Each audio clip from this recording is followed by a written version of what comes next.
Perfect. It is so good to be here having this conversation with all of you. What an extraordinary group we have. I'm Jacqueline Richards, and I was gifted with an invitation to be with these beautiful women. And as I continue on my journey forward as a author of Yoga for Your Personal Finances, it's about doing things that people don't think is quite right, knowing that it is very right. When I'm talking about yoga and I'm talking about finding a way to be grounded, finding with that big, long breath as you lift the shoulders, take them back, drop them down. It's not about the money. It's about how you feel. I'm a mortgage consultant. I am, again, blessed with the opportunity to be an instructor for yoga and money. Thank you so much, and I do look forward to having further conversations with you. Thanks, Tanis. It's a pleasure to be here with everybody. Hi, I'm Dr. Karen Stillman, and I'm a mind energy coach, a transformational life coach, and I'm delighted that I have tools now that help people shift their thought patterns and that stuck energy that they have, that they notice as physical effects in their body, and helping them shift that, move that, and transform that into what it is that they would love to be, do, share, and create in their life. I myself had a great transformation with many different aspects in my life over, at least 40 years worth plus. And I found some tools that have helped me more tremendously and quickly and easily than ever before. And therefore I've shifted from a traditional Western medicine practice to a more holistic approach with my business now called the Universal Wellbeing Institute, Inc. And it's such a delight to be able to serve so many people to find really what's going on at the root cause, eliminate it quickly, simply, and easily so that people can just live that life that they truly would love living. Hi, I'm Tanis Coughlin with the Twillo Lifestyle Community. I'm a Reiki master, Aqualead master, crystal master. I do Celtic shamanic work, and I've been in this business now for the business itself about 5 years. I've been doing this work for almost 15 in various ways, and I really enjoy helping people to find their spiritual path and define that for themselves, as well as help them with their wellness with intuitive energy healing. So I've been an intuitive for a number of years as well. And so when I'm doing my healing practice, it really comes in handy because I'm able to tap in to find out what exactly my clients need. And then I pull on my toolbox to bring that forward and help them. I really facilitate healing, right? They do their own healing. I just facilitate. That's kind of what I do. So so I'm an intuitive healing facilitator. Thanks, everyone. It is such a pleasure to be here. Thank you for having me as part of this gathering. I'm very honored to be able to talk to all of you. My name is Jennifer Jerkowski. I am an ordained minister, a Sufi al-Kahini dervish, a shaman lightworker. My background is very eclectic. I resonate deeply with the practices of all of the different spiritual teachings, and my practice, my Reiki, my light work, my brain gym, my counseling, spiritual counseling services, all of that come from that connectedness that we all have, and really getting back to the oneness that is part of our true being.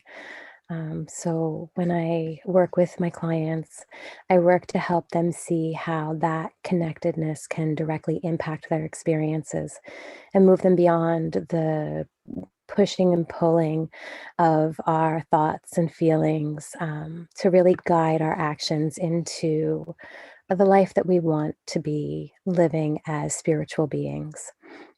My work also includes doing work in other dimensions and other planes, and really helping bring the light wherever I'm guided to direct it. I truly do think that everything that I do is as a tool. I don't feel that anything comes from me directly, but that I am just used as needed. And my true work is to try to let go of myself and be able to be guided in whatever way I'm needed at any moment. So thank you. So hi, everyone. It's our first podcast together. This is the Wise Women of the Watchtower today. I am so honored to be surrounded by these wonderful women. And today we're coming to you just to talk about self-care. It's a really important aspect, of course, right now with everything going on in the world. And so this is going to be very much like an open discussion. So I just want to start off, thanking you ladies for joining us and for doing all of this work for the community, because I know that we all do our own piece in sharing the light.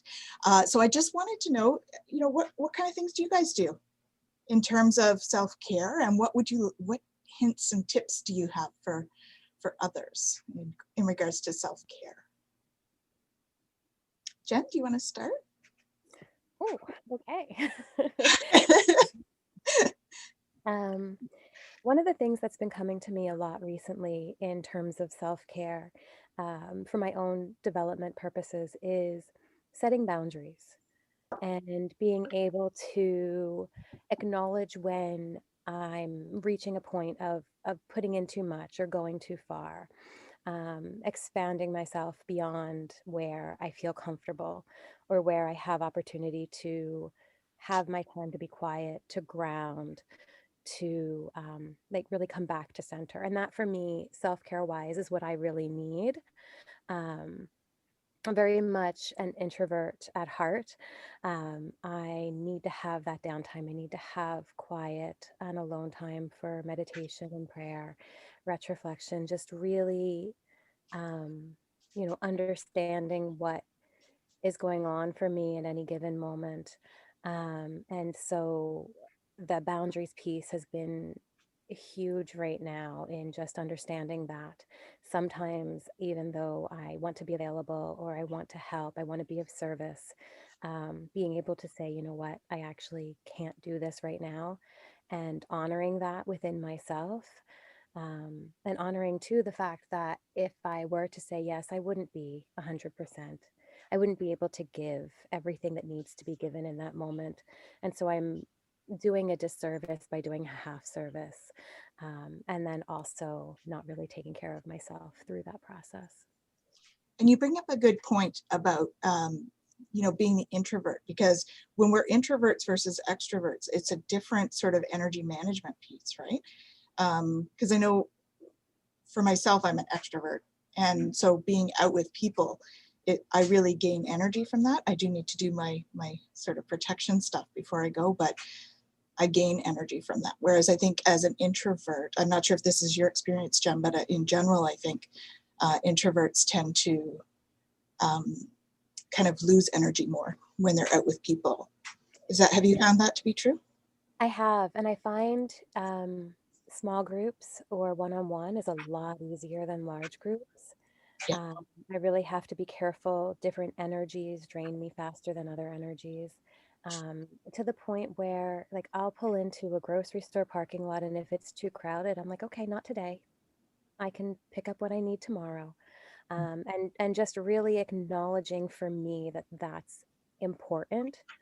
But I do have friends, as you said, Tanis, with you, extroverted, who right now with COVID, this is a really hard time for them because they're not getting that fulfillment from interactions. And this is wonderful that we're able to meet virtually as opposed to not being able to meet at all, but it definitely doesn't compare to being in person with somebody and being able to really have that in-person connection. Mm-hmm. For sure. Jacqueline, what kind of things do you think are coming up for you in relation to all of that? Well, since we've all learned so much in 2020, I hadn't realized that having a meal without stress has been a challenge.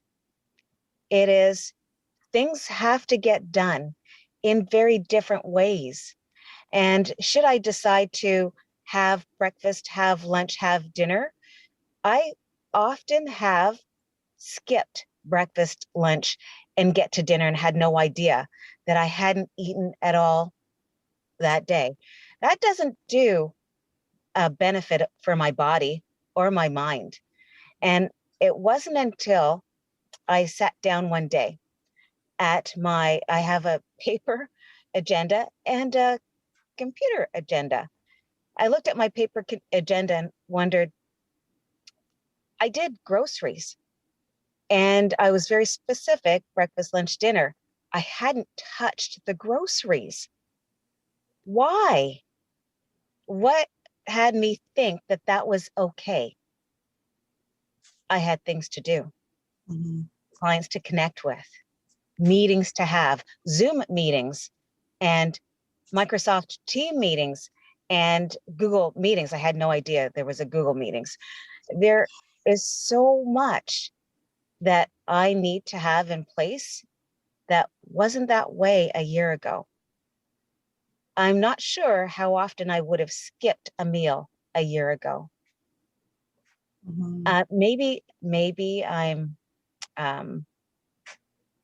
lying to myself right now. Maybe I did miss all those meals. And now I have an excuse.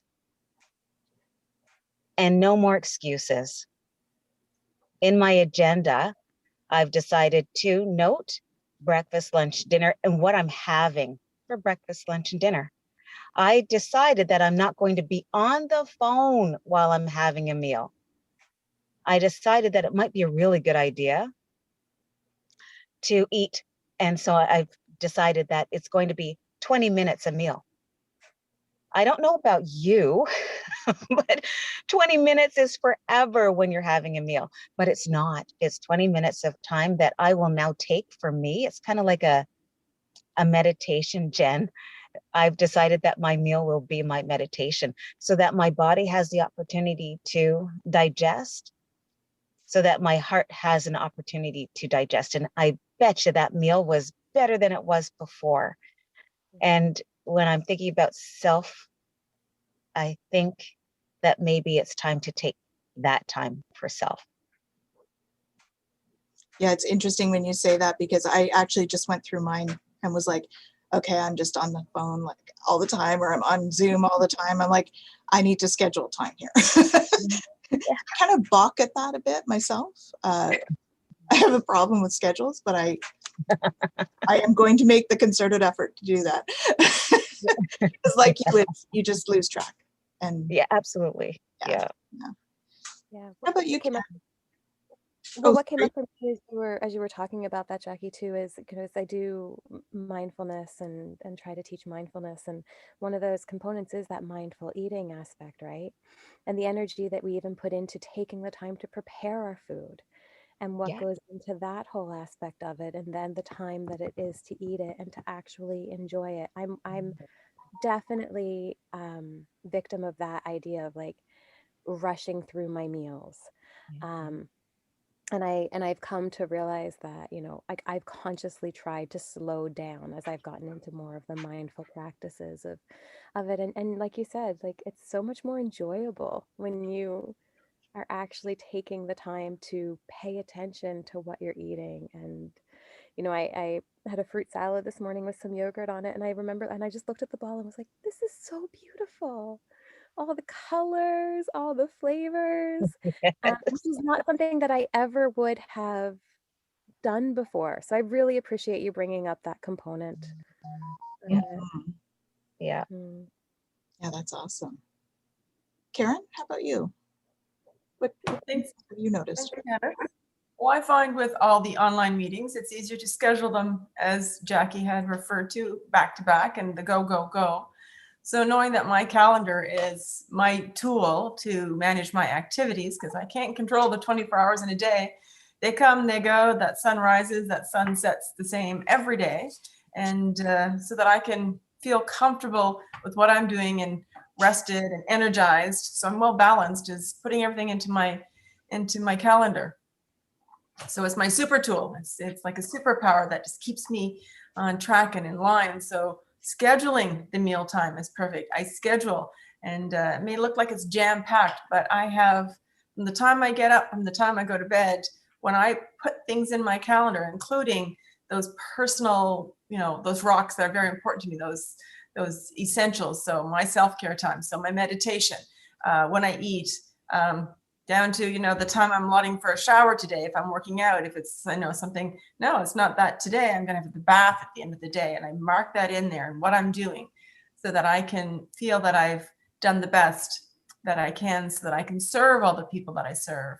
And with doing all these events online, yes, I don't find I move the same. So I'm sitting in a chair 90% more than I was before, because I'm coming and going previous to this. And therefore, it's like easier to be up and around and knowing I'm going out the door or just coming back. I'm going to stay outside for an extra 15 minutes and do a little walk or do something. And it's so easy to fill that time with something else. There is always something else. So I schedule in my meditation in the morning. And if something happens, I don't have the attachment to, oh no, I didn't do it. It's like, not today. And then, so it's, 15 minutes before supper, honey, would you like to cook supper tonight? Now I all of a sudden have 45 minutes because he said yes, and I can go for a walk. So Awesome. Not being attached as well to what's in my calendar, that it has to be only that way, but it's a great keeping me on point. And it still serves me to shift it up and change it up. So I love how that just flows in my days, so that I can flow through and with my days, so that I can serve myself the best and fill my cup. Then I can serve the many. Wonderful. Wonderful. I love how you said that. Making sure your cup is full. My cup is full. So Right really now, my boundaries. So really it's about boundaries, right? For everything, and sort of compartmentalizing. I know that can in and of itself, like for me, when I have too much scheduled though, that feels a little overwhelming. And that's why I have a thing with the calendar, right? Because if my calendar is full, even if it's like some of the personal stuff, I start to feel like, so we all deal with those things, I think, in a different way, right? We all have different things that become. So I think for me, probably, getting myself on some kind of a routine will be helpful for me. That awareness piece, which some people don't have as yet. So it's being aware that I have this trigger, or it seems full, and looking at it, it's like, oh, maybe color coding it so I can see how much of that is me and it's my favorite color. So it's like, yes, I've got good me time in there. And if not, schedule more. Yeah, exactly. So yeah, I think that making sure we're taking care of our bodies, right? That's where we're scheduling that stuff. Sorry, Jen, go ahead. No, I was just going to say, I find I kind of bounce between Karen's ability to, really lay it all out there, and Tanis's, I don't think I want to do that. In that I have my calendar with all of my appointments, all my clients, everything I have going on. And then I really appreciate the blank time, right? Like leaving those as spaces. And so that's how I balance that need for not having it completely full. But just saying, okay, like in that space, that's my time. And I can do in that space what I want. And because like Tanis, I very much can't handle it if it's back to back the entire day. But like Karen, I like to know what's going on in my schedule. And I also know for me, if I don't have it in my calendar, I will not remember.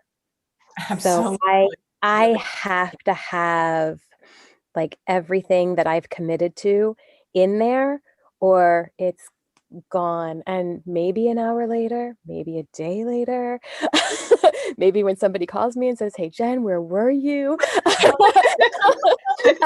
finally remember that, oh no, I mustn't have had it in my calendar. So I do find I need to have that kind of balance between the two. for sure. It's really what balance is for you, right? Balance is not always going to be 50-50. You look at a teeter-totter and it's nice when the people are balanced, but one goes down, the other one goes up, and then vice versa. So it's always dynamic. So know that it's not a static thing. It's going to change day to day, week to week. You're going to have what you may call a rut. It could last a few weeks, but just eventually going back to awareness. It could be longer. It's true. Yeah, don't get me wrong. I need to schedule stuff that's like, 3D stuff. I have to do that. But the personal care stuff is definitely something that I'm not as good as I could be. It's a work. I'm working on this. That's my positive thinking. I'm working towards being better at this. It's so funny though, because you say scheduling the 3D stuff, and I'm like, yeah, I definitely schedule the 3D stuff, but the other stuff just jumps in whenever it damn well pleases. Indeed, it does. So those of you listeners, if you're just wondering what we're talking about, we tend to do a bit in this group. We tend to do a bit of astral work and stuff. So that's kind of what we're referring to there. It kind of pulls us away from the 3D. It's basically meditation work that we do, and we just kind of need to take care of that from time to time. The guides kind of tell us when and how. And like Jen and I always say, we're just tools. We do what we're told. Yeah, it comes in and sometimes it's now. Yeah, within reason, but yeah, they can be insistent for sure. Right. Awesome.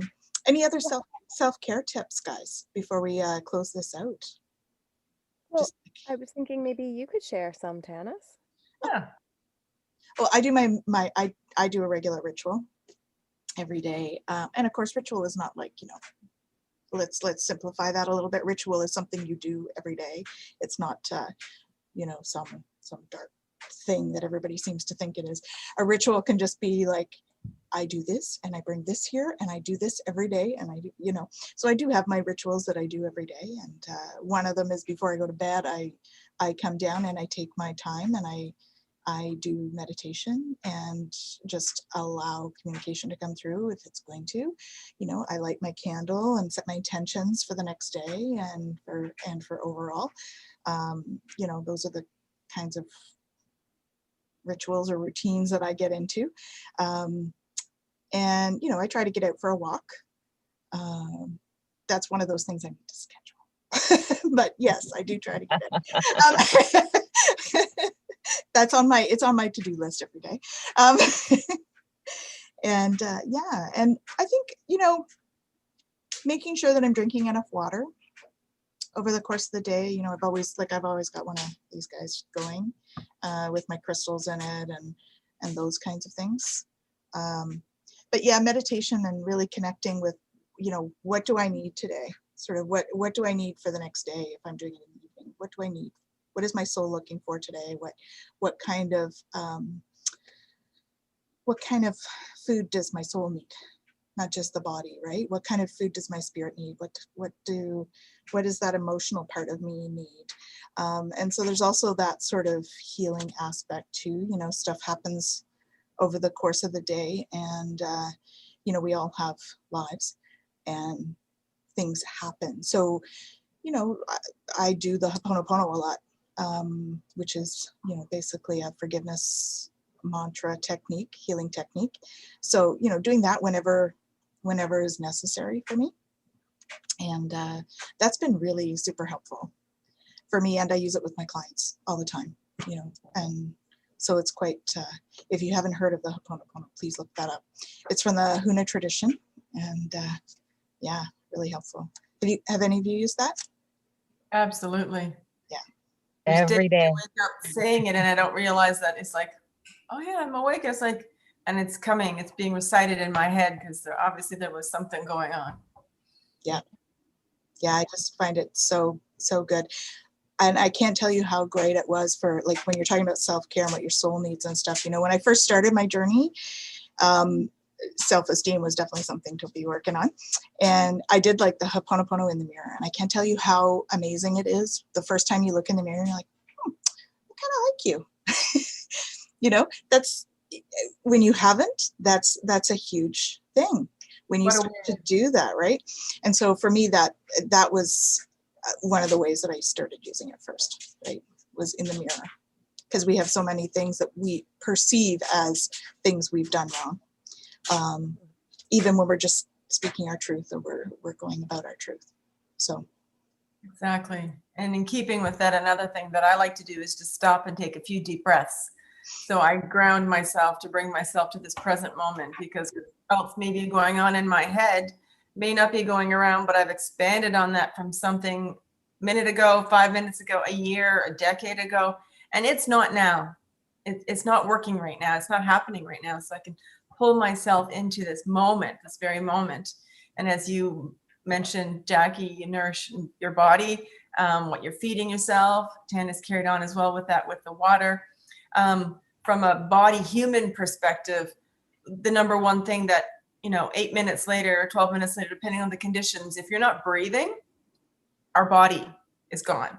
So bringing our time back to breath and taking good deep breaths to nourish all those cells, because we're 37 trillion cells. So I'm a walking community right here, people. So I need to make sure that community is strong and doing all the things that it needs to do.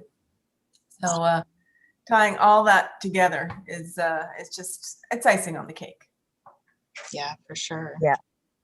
Yummy icing on the cake. Yeah. Speaking of no. I'm taking my 20 minutes to eat my cake. How about that? Aha. Perfect. We have to treat ourselves too. Absolutely. Yeah. What you love. Yeah. So what I are the just want to things go back quick, Yeah, Tannis, sure. something that you had said, because I think it's really important to highlight, is just the idea of self-care and its connectedness to loving ourselves, respecting ourselves, caring about ourselves, and accepting ourselves, right? Like what you were saying about doing it in the mirror and finally coming to that point where you're like, hey, I actually kind of like this person in the mirror, because truly when we think about it, like, we are our own worst critic. We are generally harder on ourselves than we are on anybody else. We see all of our flaws, even if nobody else notices them. And sometimes we see a lot of flaws that aren't even there. And so it is so important when it comes to self-care, in order for us to be motivated to set boundaries, to take care of our body, to make sure that our schedules are in line, to do these things for ourselves, we have to care about ourselves. We have to love ourselves, respect ourselves, and want to be that person for ourselves. Yeah, For sure. well said. Yeah. And on that note, thank you so much, Tannis, for talking to me. I don't know where my water bottle is, but how hydrated are we? Like, how do we stay hydrated? How do we know when we're not hydrated? It seems like such a, it's almost disturbing how we go without water. Mm-hmm. And thank you, Tannis, for noting that I needed to have my water right with me. Thank you, Tannis. I find it's Yeah, the I same. don't always, but I try to make sure I do. I find it's the same for the recent past year of having the, do I have my water with me? How do I know if I have enough water? And it's the same with feeling that love connection. We are very connected globally with technology, but it's almost more superficial, that we need more of that deep, more meaningful connection, and finding times to, and making times when you just can't find the time, that's, you really feel that you're depleted. So leaning into that making sure that you make time for that, because that's really important too. Absolutely. I think, in many ways, that's what many of us are missing right now, is that real, and it's much easier in person to make Yes. connections, right? Like we mix we mix energy when we're in the same room. We do that as well, like when we're not, but it's not quite the same. So it just means that we have to make more of an effort to do this kind of thing, right? And make sure that we're having those kind of connections, because the transactional connections, those have to happen. They're like, those are all those Zoom calls we're having with business, and the 3D stuff, and we have to do those because we are here to live a 3D life. That is what we're here for. But you know, we need to, it's important for that spiritual or the energetic self-care to have those kind of deep heart-to-heart connections, right? So, which I feel very blessed to have with all of you on pretty regular basis. So thank you all so much for getting together today and sharing all of this wonderful information. We shall do this again very soon. Thank you so much, Tanis. Janice. Great to see you, ladies.